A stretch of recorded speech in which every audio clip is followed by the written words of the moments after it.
Hi, everybody. Today was nice. Yeah, it was a nice day. When I woke up in the morning at around like 11 o'clock again, I got up out into the living room and I. Oh, wait, I forgot to mention this. Earlier, I was woken up at around 8:30 by my mom so I could move my car out from behind her so she could go to work. I did that, and when she left, I immediately parked back up into the driveway because today was street sweeper day, and I went back to sleep until 11 o'clock. Then, when I got up, I was up at the same time as my sister. I sat in the um, living room area, and me and my sister hung out, and we had a chat. Then my sister was getting hungry and was thinking about what we could make for breakfast, or in this case, more like brunch. And I had the idea of going to a restaurant and eating a burger, fries, and a drink. She agreed with my idea, and we left in my car to go to a nearby mom and pop burger restaurant. We went through the drive through. I ordered a double cheeseburger with fries and a uh, Diet Pepsi.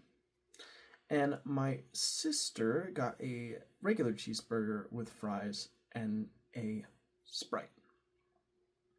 The lady who gave us our orders had a very kind and friendly face, and we very much appreciated her hospitality. I feel like that seems like a rare occurrence now with a lot of the more modern, fast food places I go to. Like one time I went to a Wendy's, and I remember the person taking my order there just felt kind of like, I don't want to be here, and very dismissive. And I understand, like, it was a younger lady or like late teens, early 20s, and I totally get it. Like, no one wants to, like, work, but at the same time, you have a customer who's going out of their way to go into your restaurant and give you money. And the least you could do is you don't have to put on a phony performance, but just be cordial. I don't know. It makes sense to me. But yeah, all that to say, yeah, there was just a genuine warmth behind this lady smile, and that was nice. We then left and arrived back at the house because we wanted to eat at the house. I had the idea of watching a brand new Papa Meat video that recently released that was about him reviewing French fries from different locations. My sister agreed because we both enjoy Papa Meat and we think his brand of humor is very funny and very relatable. So we set our plates up. We went into the den. We sat at the table that was placed in the den. We turned on the TV. We watched the new Papa Meat. As expected, it was very funny. It was very unpredictable. I find one of the joys of Papa Meat videos is that he gets his friends involved and he asks them like these questions about like, did you really like go into the restaurant and eat there now? You don't just want to go and get out as quickly as possible? Or another time when like one of his friends like likes Arby's and like he's kind of poking fun of the fact he likes Arby's by having him like state his name and state he likes the food from Arby's. I thought that was pretty funny. And I like how with Margaret, like the oven lady character, like he doesn't like completely like put on the performance of this is like a real living character. He always kind of just breaks the fourth wall and makes it out that this is indeed like a puppet being controlled by one of his friends behind the stage, and he even like checks in behind the wall that where he's sticking his hand in the puppeteer, and like sometimes he refers to it like, what is he doing, you know, like, so things like that give this unpredictable and fun, chaotic nature to his videos that you don't really get with a lot of other YouTube videos, where everything is like very structured and, you know, very like, you know, this is how it's supposed to be. And I think that's one big appeal about Pop and Me. He's very human. You know, his stuff feels like very like much of his own like, you know, brand of humor and approach to comedy that makes it feel just entirely his own. I really think that's great. I love it. My mom called me and my sister saying she was at the grocery store and asked if we'd want anything. We asked for sodas, but there were no deals of sodas at the time, so she got bubblies instead. And she got other things like lunch meat and bread and like key lime pie and things like that. She arrived home with everything. We brought everything in. We continued watching the Papa Meat video with her. She said she felt like she was losing brain cells during the whole experience, which was pretty funny. Well, then after that, she wanted to watch a new Y-Files, but it was actually a 3-hour long podcast. However, there was an episode of Y-Files that we hadn't seen yet called like Campfire Stories, and it had a thumbnail of the guy with a big like long like mask like from the plague, like a plague doctor. So we were thinking about watching that, but then my mom decided to do some research for things she needed to get done. So I decided to instead watch this video made by a YouTuber called Oompaville, once again about the missing scientists. Basically, it was a long video of him essentially playing the devil's advocate of, well, I mean, you know,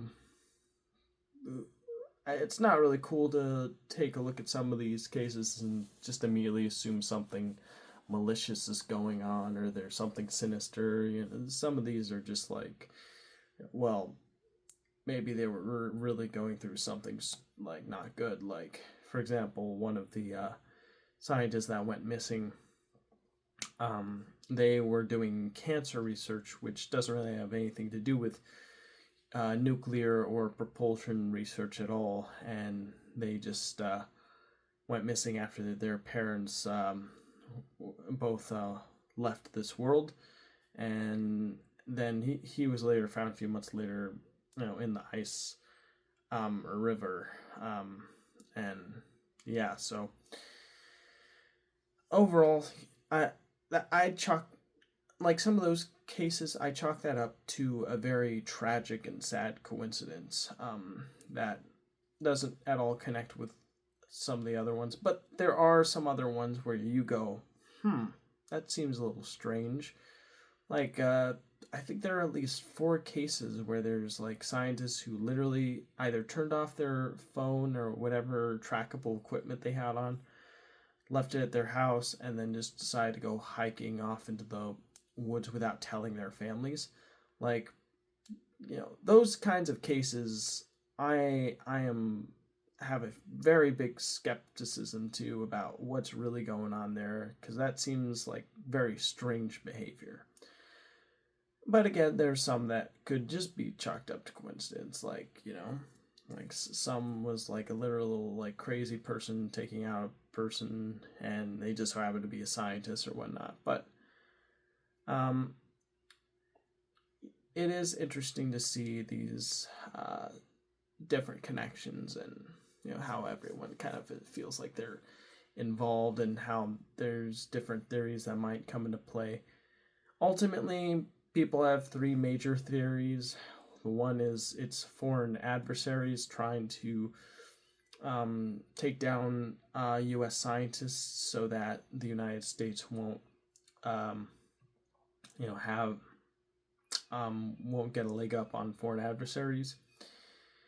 I mean, that makes sense. But at the same time, a lot of these scientists were like considered retired and had like dated knowledge about our security.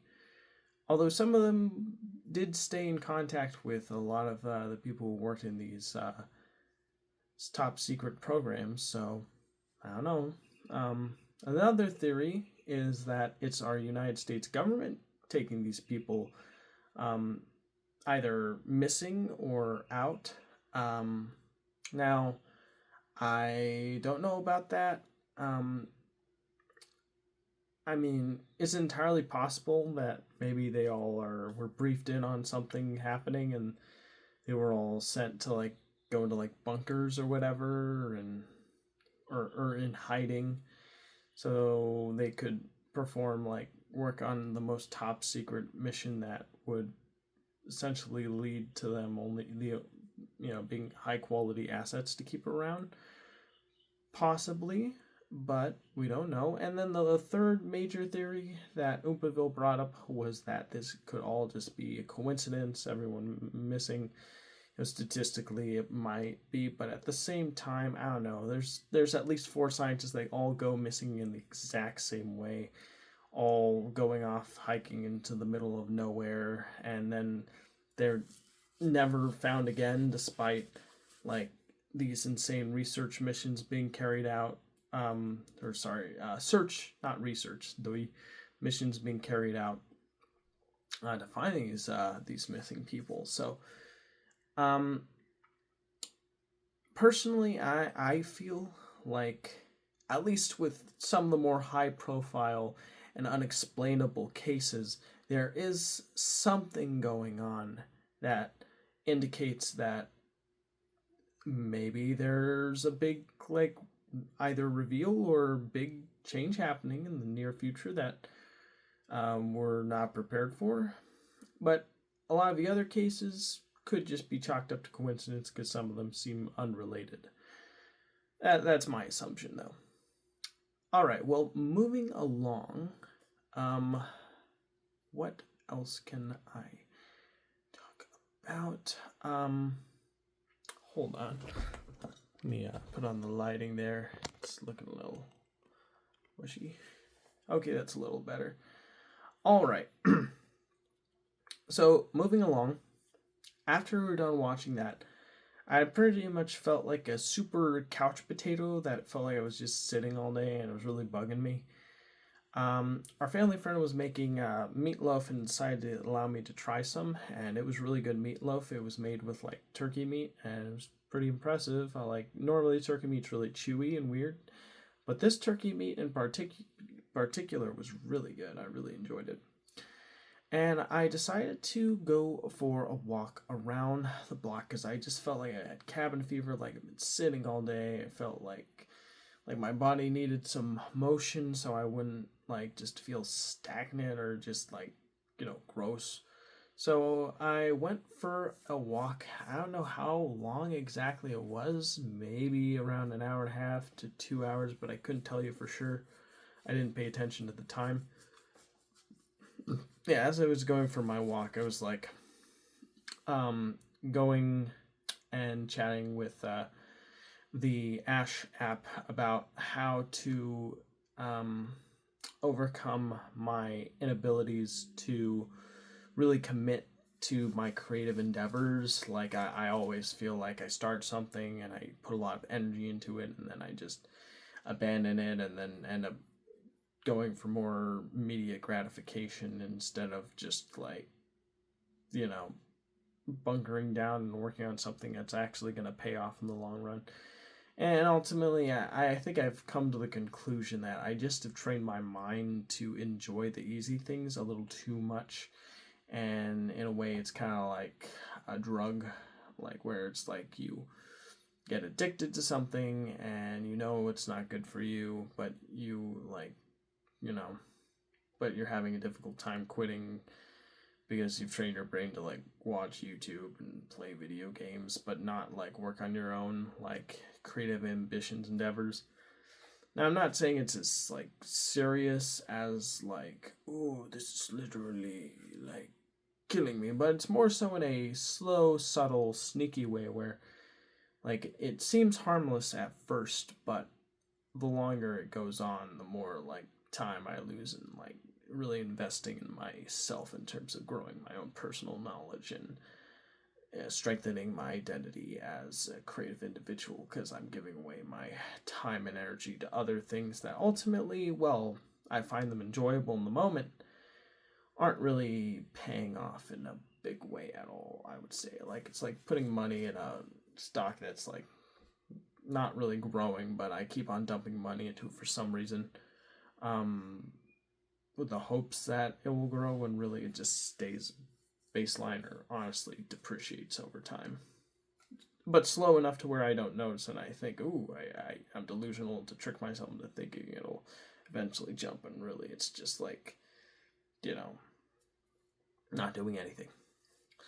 So yeah, I thought that was a pretty interesting conversation. Like, a suggestion was to, like, listen to music you enjoy while drawing on your sketchbook when you wake up tomorrow morning. So we'll see if I end up following through with that, or if I don't. Like, I'm not even gonna say I'm gonna do it. I'm just gonna throw it out as, like, some suggestion that was given to me that potentially could be a direction I could choose for tomorrow morning. But again, we'll see. But anyways, I arrived home. I decided to go out into the back. Oh, and I almost forgot to mention, as we were watching the Papa meet with my mom earlier the day, she got some key lime pie. I got that with some coffee, and as I was watching the Papa meet, I was eating the key lime pie with the coffee, and yeah, it was pretty good. I really liked it. And then I went. Anyways, let's jump back forward. I went outside. I chilled with my with the grave of our current, now deceased cat Avery in the backyard. Sounds kind of funny when you say it like that. But anyways, and then I I remember I was, like, listening to, like, I was just watching that Strawberry Fields Forever video again, with, like, the caricature, like, guy doing that Michael Jackson song. It was, like, really weird, not exactly sure what they were thinking with that. Like, the animation just looks really awkward and strange, but something about it's kind of, I think it's just the baller music, but with the weird, uncanny fever dream animation that makes for a very unique viewing experience that honestly keeps me coming back. It's just you have great music mixed with what looks like a CDI cutscene, and it's honestly kind of, like, jarring in that, let me just rewatch this kind of way, Pretty funny, But anyways, after I was done rewatching that, I noticed our cat, a cat we call Imposter Cat. The reason being, he kind of looks like our deceased cat Avery, was walking along. I took some pictures of him, filmed a little video. My sister saw him. We said hello. And then we all went into the kitchen and enjoyed some meatloaf that was made with some potato balls that my sister made for dinner. And the meatloaf had some, like, berry sauce on it, and it was surprisingly really good. Like, it was, like, really tender and moist, juicy meatloaf with, like, a nice added touch of, like, unique citrusy sweetness from the berry sauce. Blackberry sauce, I think. It reminded me of something it probably would have had at the Knott's Berry Farm Berry Festival. But it was really good, and we enjoyed it. Then, we were just going into deep conversation rabbit holes about the whole scientist thing, about how maybe they're making the government's making, like, a Noah's Ark, but with, like, their most brilliant top officials who know all the government secrets, and maybe they're preparing for, like, that Apophis asteroid that might hit the Earth in 2029, and that's why all the billionaires have built their bunkers, because they probably were informed ahead of time about what's coming, and they just wanted to be prepared, so in case we have, like, a nuclear winter due to the asteroid, like, they can. And waited out for an extended period of time with their basis with endlessly renewable energy and um, food and water and stuff like that. So yeah, well, the rest of us normies suffer or die, which would suck. Hopefully that's not the case. Hopefully that's not a grand conspiracy. I hope it's not true, because if it is, that would suck. Um, but anywho, and then I remember like we did deep dives on two like UFO related topics. One was this Mexican pilot who left Mexico City, and then his plane was taken to like Albuquerque, I think, but somehow like it got there even though technically the fuel in his plane shouldn't have been able to reach that location at all. It should have, his plane should have ran out of fuel and he would have crashed if he tried going in that direction, but somehow he made it. And during that whole trip, his body was being used as a conduit like radio by the intelligent beings that were apparently giving him a lift. Like there were two UFOs under his wings and one under the ship that were taking him to Albuquerque for some reason, and they were having him say on the radio, "I am being used. We are using him as a conduit." And then after like he says that, like basically the lore the aliens say is that they are from the same universe as us. They travel back to make sure like we're not like that. If we continue down this current path with our technological progress, we might end up doing a lot of harm to both ourselves and the planet. And like some other things I'm forgetting. And then when the guy got out, he was like completely like, "Oh my gosh, what happened? Oh, this is crazy." Like, he blacked out when he got possessed, apparently. But yeah. And then there was that other story about the guy who went down into the underground when he was making a deep underground military base, and like he came across these humanoid beings that smelled of sulfur, rotten eggs, and he tried to tell everyone. Like he apparently got shot and got like radioactive based like cancer from being shot by like a laser, and lost his fingers and stuff. And went to like these conferences to let people know of his story, and then he ended up being found like dead a few years after that, in the 90s, by what was reported to be a self-inflicted harm. So yeah, we just thought those were some interesting tales. And then afterwards, we watched Fallout. We watched the final episode of season 1 and the first episode of season 2. Basically, they had a brand new revelation in season 1. The guy who's part of the Brotherhood was spared. He was going to get killed because he was found to have brought the wrong head back. But then, like, he's spared.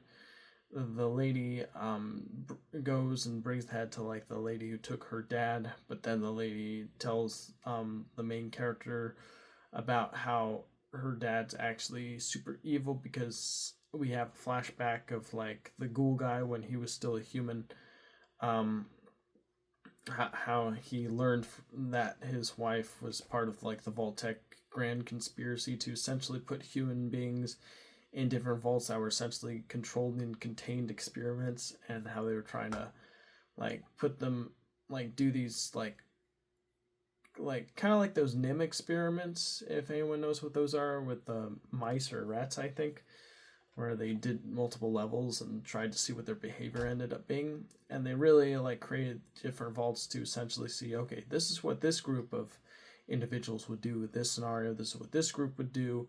We're doing this to gather data so we can essentially continue to know how to relaunch this controlled society and have it completely under our thumb, and be able to make mountains more money from this insane experiment. So, yeah, basically capitalism, greed, bad, no likey. and it and apparently her dad was like part of that board. So yeah, the gunslinger, who was the like husband of one of the lady scientists who were on the board, was spying in by listening on an earpiece that was given to him by like the lady, and when he found out, he was like, "Oh my gosh, I've been betrayed." So he basically we jump to the future where he tries to take out the guy who's part of that like boardroom meeting, but he decides to spare his life because he wants to know what happened to his family. That's his main motivation. But then the guy escapes in like a big like that big suit thing, and so the lady and the guy like are off on an adventure to stop this dude. And then yeah, and the lady's super conflicted because like, oh, that was my dad, but everything I was told was a lie. So very sad. And yeah, then the guy who Maximus was his name.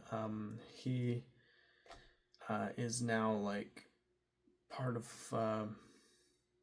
like the Brotherhood as an official knight, because he was like, people believe he was the one who took out the lady who stole the fusion energy thing from the head, and really it was just kind of a comedy of errors.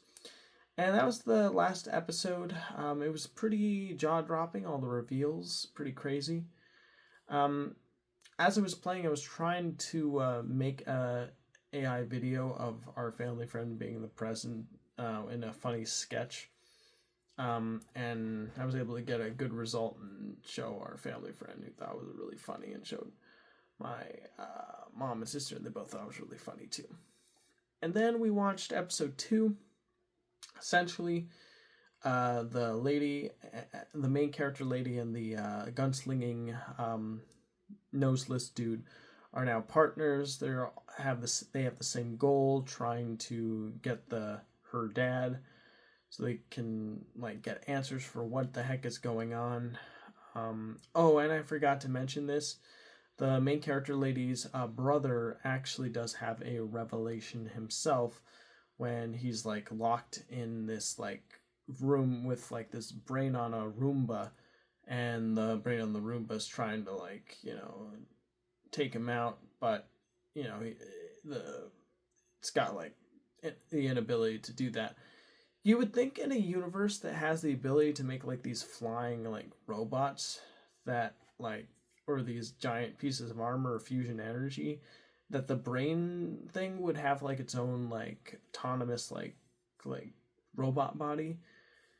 But maybe the reason why he doesn't is because like he I don't know. Because it's a funny visual gag, maybe? I'm not sure why they did that. Maybe it's because they just ran out of money and that was the best they could do for him or something. I'm not sure. It's a weird thing. I mean, it's kind of humorous, but at the same time, when you think about it, it's like, that doesn't really make any sense. I think that brain is supposed to be one of the board members as well, with like his unique idea about like how a society should be ran, and he's part of the grand conspiracy, obviously. Yeah, and apparently this episode 2, the lady, the gunslinger, they try to trick a group of these bad guys that like, that they want like to well, the gunslinger wants the lady main character to take out the guys from the distance, or at least shoot the rope so that the bad guys are gonna hang the gunslinger on, so he can take the guys out. But she tries to be formal, she tries to be direct about her goals, and she says the exact plan to all these guys to show that she's a rule follower. She wants to do what's right. She doesn't want to, be, bad or take life just as a means to an end. But sadly, her plan doesn't work of relaying what she's trying to do, so the guys ultimately try to take her out. She shoots the rope with the gunslinger. The gunslinger takes out all the bad ruffians, and then it shows that they both have different like viewpoints. The gunslinger, he's disillusioned. He thinks that life's completely unfair and it's a dog-eat-dog world. And the lady believes that you should still have morals, you should still have integrity, you should still stick to what you know is right, because ultimately, like, you know, it shows that you have good character, and you know, good character should pay off. But you know, the gunslinger doesn't see things that way. He sees that as naive and silly. So you have that interesting contrast that I really do enjoy, and I think it's really neat. I like that they are doing something like that. I think it's really cool. I don't know if they focused on what the Maximus character was doing, but they did cut back to like the guy stuck in the like vault with the brain, and he was essentially trying to get water in like you know, the area, little driplets. And the brain was saying, look, you can either go into the cryo chamber where all the other executives are waiting, so you can wait this out until everything's a-okay up on the surface, so you can wake up to a brand new, better controlled world and environment, or you can just eventually die of starvation, or I can disintegrate you and turn you into dust. And then ultimately, at the end, the guy decides, nah, I'll just kick that disintegration fluid from your little robot arm, and then I'm going to turn on the deactivation pod, so everyone in cryosleep will wake up, even though, like, you know, the surface is nowhere near, like, where it's supposed to be, because, like, I don't know what else to do, like, so clearly when all these people are woken up, they'll probably demand to be allowed out, or whatnot, even though I'm sure maybe the brain would explain what's going on, but I guess we'll just have to wait and see. That's the thing with these types of episodic tales. They always leave room open for what potentially could be the next step forward. Oh, hold on. My phone's at 15%. I was just told through my notifications. There we go. All right. So that was a pretty interesting episode. I really liked this new dynamic going with these two unlikely characters. I like this new conflict with like the main character's brother, how he's like facing some issues, and I'm really looking forward to see where this goes next. It's very, very interesting, and yeah, very enjoyable too. All these twists and turns that I wasn't expecting, but I really do appreciate it, and I find it very entertaining and very cool, very fun. All right, well, after done watching that, everybody went off to do their own thing. Her family friend went to their room, my mom went to her room, my sister went off doing a walk. I decided to stay in the den, and I was listening to a Y-Files where this guy was like being interviewed about like, you know, his time in like college, and apparently like he eventually talked about like someone called the PK man who supposedly could predict things happening, or like, you know, summon UFOs and stuff, which was interesting. Then it kind of, as I was listening to that, I was playing Mario Maker 2 on my Switch 1, and yeah, after a while, when I was trying to make an interesting level and having a difficult time doing so, I decided to switch over to a pre-made level by a person who was you know, ranked 6 in top levels by the community on Mario Maker 2. And yeah, I was having some fun trying to win that. It was like called Kaizu Mario Easy or something like that, or Beginner Kaizu. It was basically like you have to jump on enemies and make these split decisions before, like, you know, you move on to the next part of the level. and you only have enough time to figure it out as you're going along. And it's really just one of those trial and error, fail, retry, fail, retry, and you slowly get a little slower. You slowly get a little further, and as you go along, it's pretty fun. Yeah, pretty fun indeed. And then finally, I was decided to watch some videos from the Sneezing Monkey, a UFO debunker, because I think as fun as it is to explore this topic, it is equally healthy and fun to explore the more this thing through more skeptical and open-minded viewpoint, where you don't just like blindly listen to everything or be like, oh my gosh, that's gotta be true, whoa, but instead you've got to challenge your expectations and or your pre-established beliefs or what you think you know, because if you just accept like everything with blind faith and don't question what you're being fed, then guess what? If what you're being fed is misinformation or bad data or data based heavily on bias instead of, facts, then guess what? You're going to have really warped perspective on reality that's ultimately going to end in tragedy, and maybe a lot like that movie Begonia, if anyone's seen that. But ironically, that movie's ending kind of, has fun with that idea of wholeheartedly believing a lot of what you read online. But I'm not going to spoil that movie. I mean, it's a really good movie. But anywho, yeah, so I was just watching a lot of his different videos. He believes that the Phoenix Lights was just like a tested ginormous, like inflatable V-shaped balloon that was mistaken as a alien spacecraft.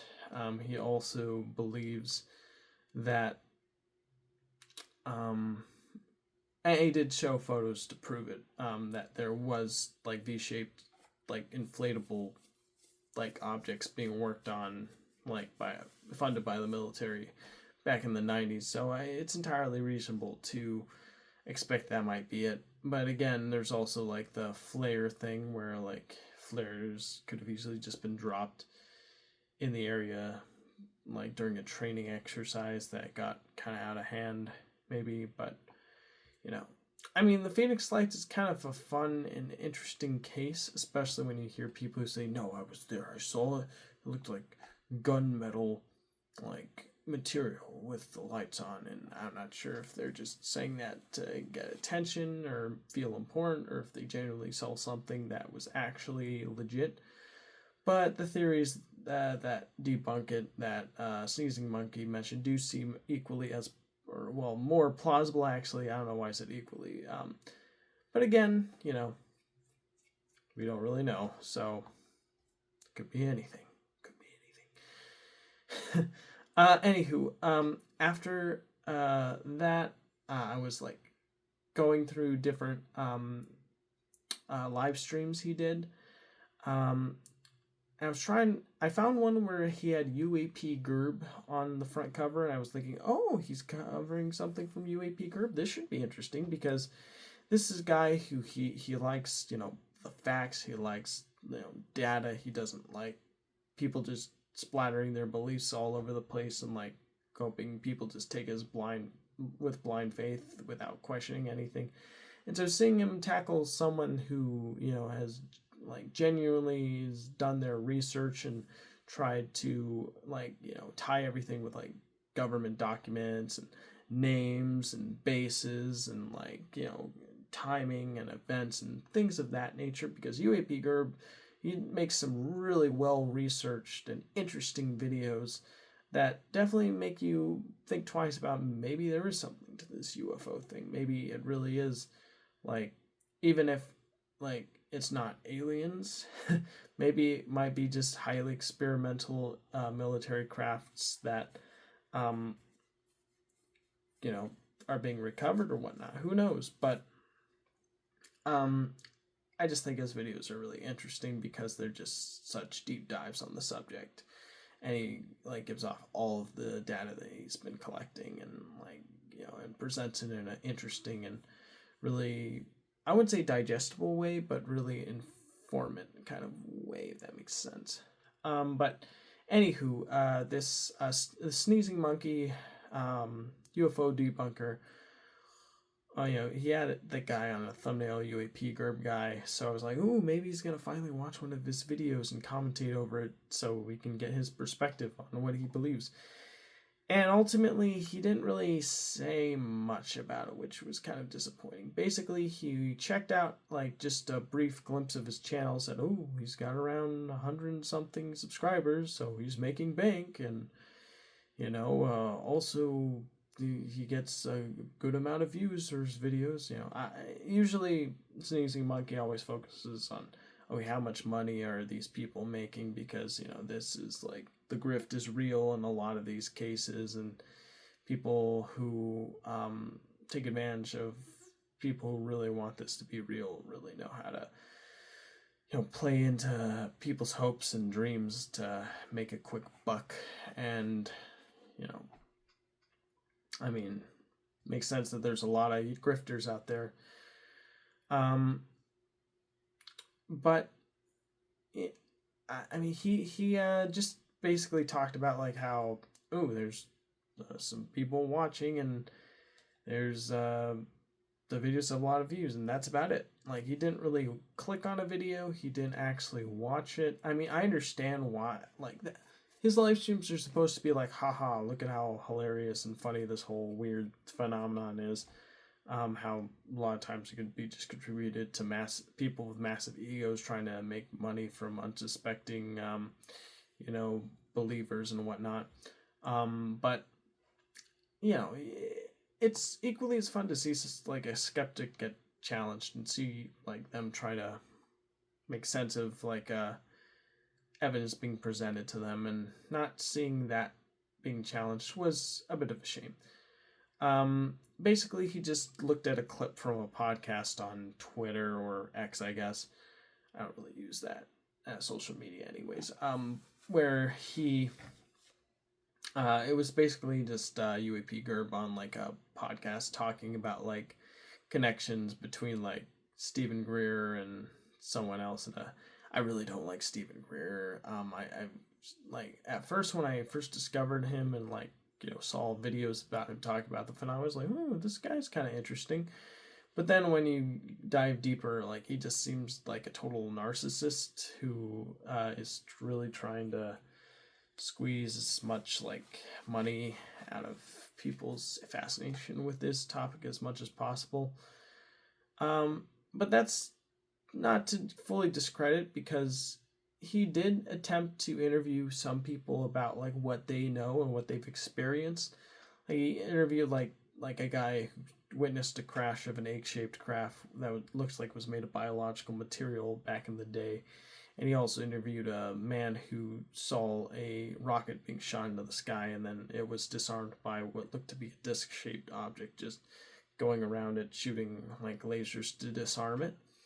And that both those men looked like they had extreme conviction about what they were discussing. Like, they really did believe what they were talking about.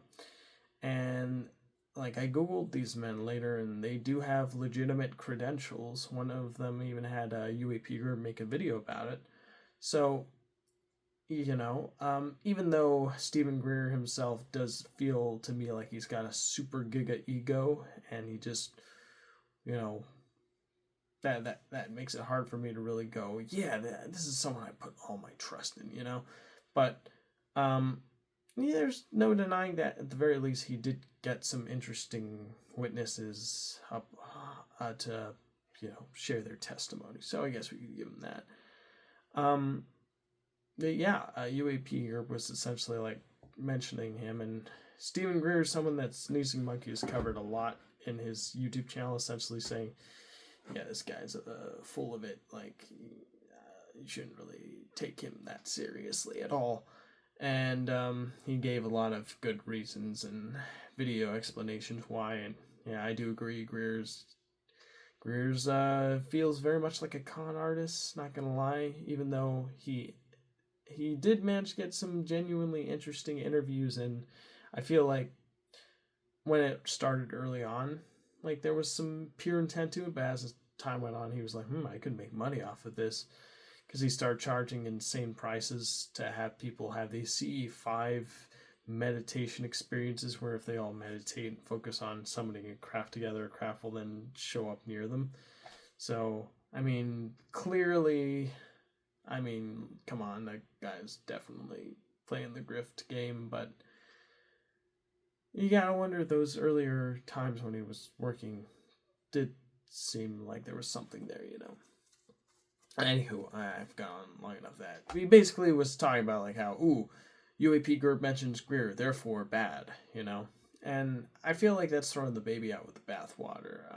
I feel like you should really just, you know, look into what Gerb has done and come to a more informed conclusion instead of just hearing and mentioning someone that has questionable character values and simply just basing your entire opinion off of him on that just immediately. Like, it just feels unfair to the guy, you know. Like, I mean, to be fair, he didn't base his entire opinion off of him from that. He was just like hearing him like talk about something that he knew was baloney. But you know, yeah, it's just in terms of like Greer, but like I said, there are seeds of truth that are there, it would appear, in terms of like what he's discussed and or what people he's interviewed, Greer's interviewed. So I don't know, I feel like you should at least watch some of UAP Gerb's videos to make a more informed call, in my opinion. But anywho, gone long enough about this. Yeah, after I was done watching that, the last thing I watched from the Sneezing Monkey was a video live stream where he was talking about the, you know, sudden passing of a guy. I forget his name. I think it was, oh man, he was like a dude who was super into UAP disclosure, but sadly he was in mountains of debt. And he sadly caused himself to disappear, if you know what I mean. And basically it was Sneezing Monkey talking about how he feels bad talking about this, because it feels like punching down instead of punching up, and he didn't really even though he felt like the guy who, you know, sadly disappeared was very silly, he definitely didn't feel like he should have done that, deserved it at all. So and that was the last thing I watched before I turned off the TV. I took my vitamins, I brushed my teeth, and I decided to record this video.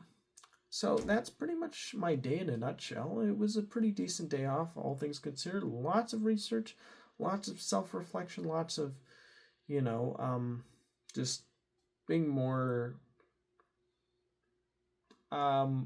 socially aware, but also enjoying a lot of the research that comes up from going to deep dives of these conspiratorial subject matters that I like to explore. So, yeah, that's pretty much my day. I'm going to go to bed now. Thanks for watching, and I'll see you in the next video. Bye, everybody.